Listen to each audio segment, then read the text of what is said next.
Toronto Police Service Race and Identity-Based Data Collection Strategy, Analysis to Action Model, Roadmap to Equity. This section addresses strip searches. The Toronto Police Service added strip searches to the interactions where race should be collected in 2020 in response to the OIPRD report, Breaking the Golden Rule.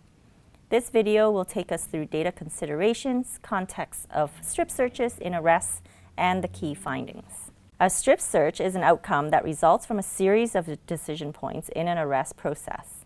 In 2020, there were 31,979 arrests, of which about 17,000, or 53%, were booked into custody at a police station.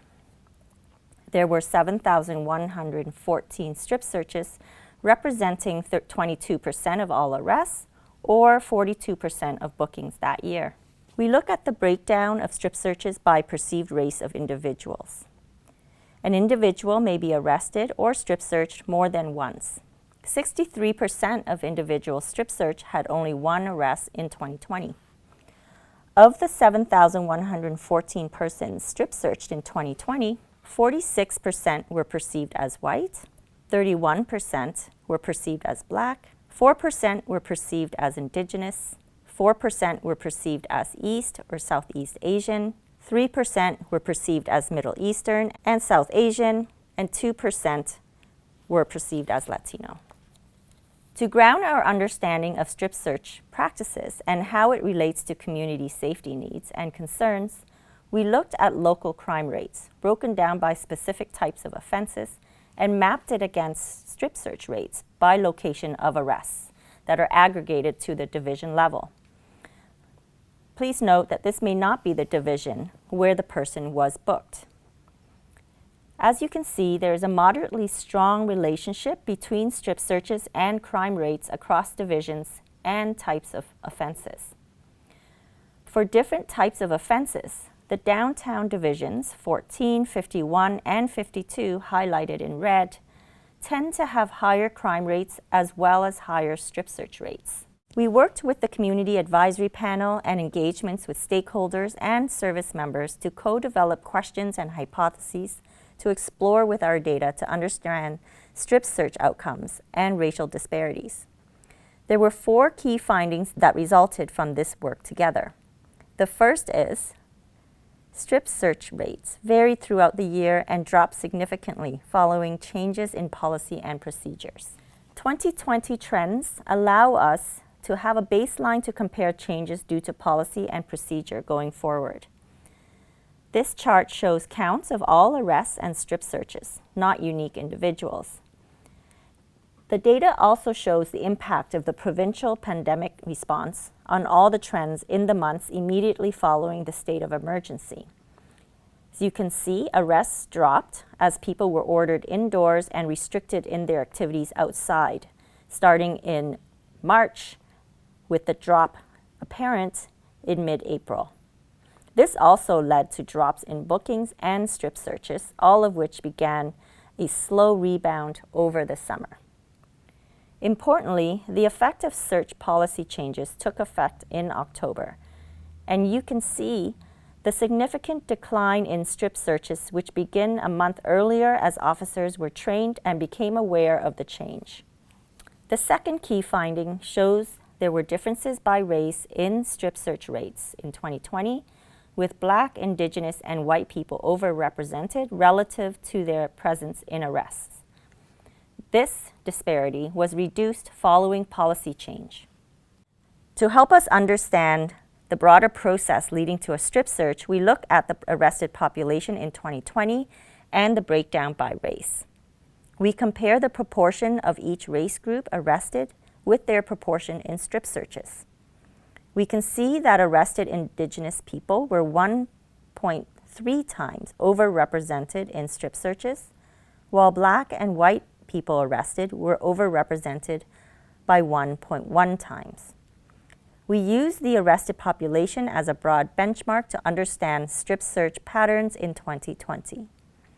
It is important to note that a person has to be booked at a police station before they could be strip searched, Hence, factors leading to bookings should also be considered to understand strip searches. In 2020, 53% of all arrests resulted in the person being booked at the station. And when we compared strip search rates by race using bookings, it did not differ from the findings we report here. However, we identified significant data quality issues with booking data prior to the procedure changes in late 2020, which affects the reliability of results using bookings. Analyzing 2020 data is important to establish a baseline for understanding the impacts of changes and tracking our progress. We compared the results with 2021 to see how policy changes affected racial disparities. There were about 1,600 more arrests in 2021 compared to 2020. We see that the number and percent of strip searches were significantly reduced across the board for everyone, as shown by the blue bars for 2020 and yellow bars for 2021. However, we still observe slightly higher strip search rates for Black and white people arrested in 2021 compared to the overall average. Changes in search policy and procedures resulted in a significant reduction in the overrepresentation of Indigenous people arrested, from 1.3 times in 2020 to no overrepresentation in 2021. Disproportionalities in strip searches remain unchanged for Black and white people arrested. The third key finding shows the difference remained after accounting for repeat offenses, including drug-related and weapons offenses. A person who is arrested multiple times may have increased chances of being strip searched, and this may differ by race. We look to see if frequency of recent arrests influence strip searches for different groups. Frequency of arrests refers to the number of times someone was arrested in 2020. Overall, the majority of people were arrested only once in 2020.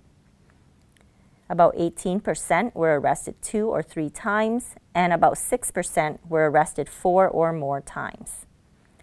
Those with more frequent arrests also had higher chances of being strip searched.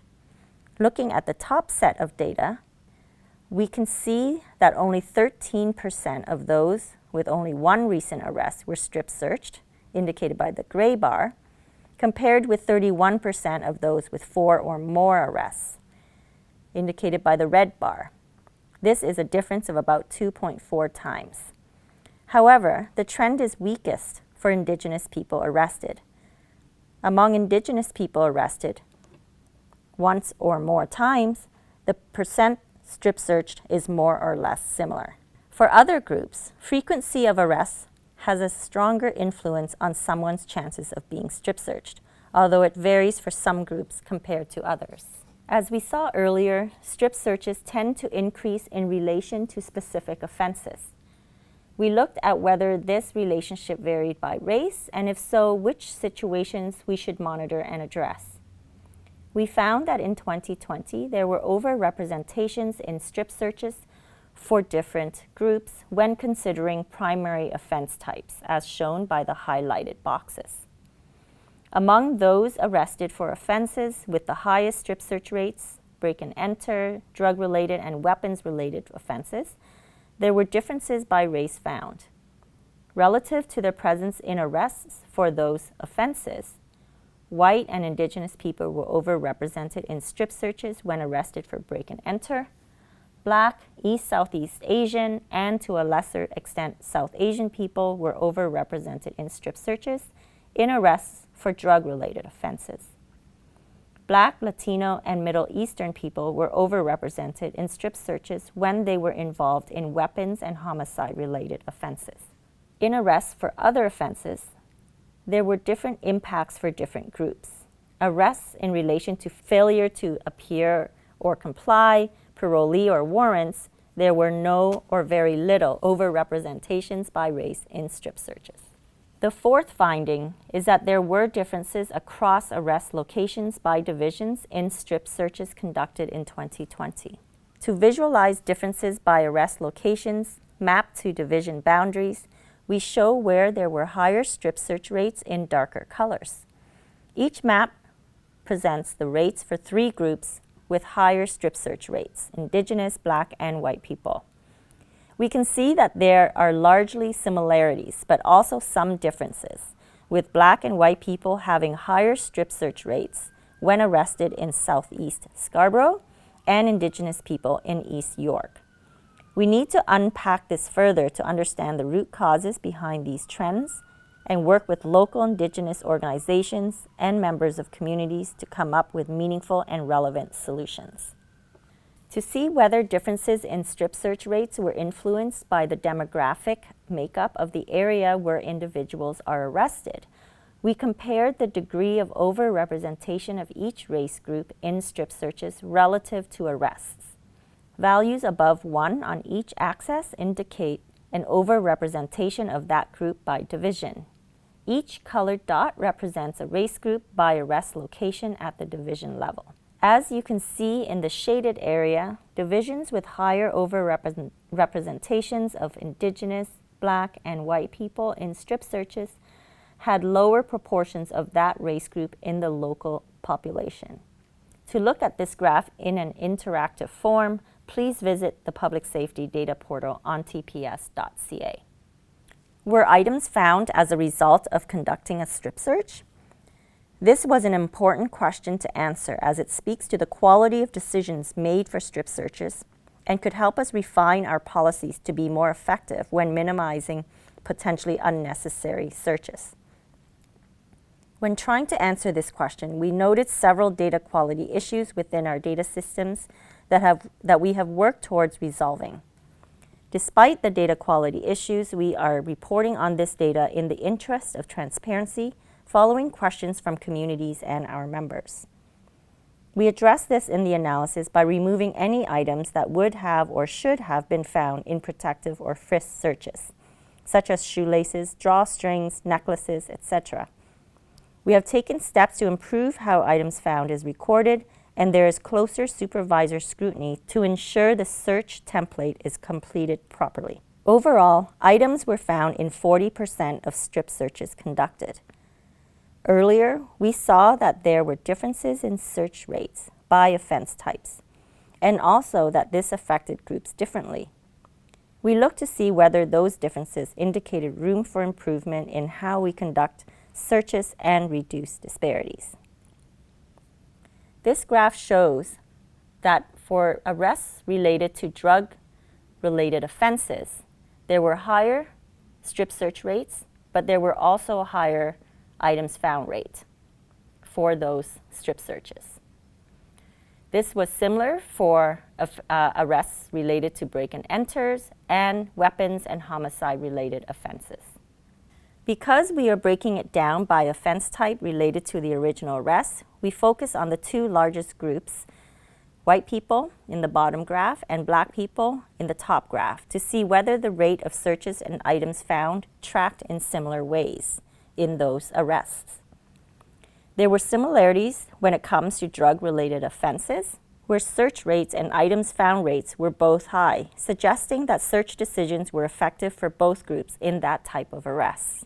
However, when it comes to arrests related to weapons and homicide-related offenses, there were more clear differences. Search rates were lower for incidents involving white people, but when a search was conducted, items were found 50% of the time. In contrast, Black people were more likely to be searched, and when searched, items were found only 38% of the time. This suggests that strip searches involving Black people arrested for weapons offenses were less effective, and we need to explore this further to minimize potentially unnecessary searches while protecting the safety of all concerned. Officers must state the reasons why they believe a strip search is necessary, and supervisors must assess those reasons before making any approvals for the search. There could be more than one reason given for a strip search. The most common reason given to conduct a strip search was to ensure the person was not concealing any items that may cause injury to themselves, officers, or other people whom they may be held in custody with. About 79% of strip searches were to ensure personal safety. The next most common reason provided was to search for potential weapons, followed by evidence and assist escape searches. We found very little or no racial disparities in reasons provided for a strip search. The only exception was for searches involving Latino people arrested, where they were more likely to be searched for weapons.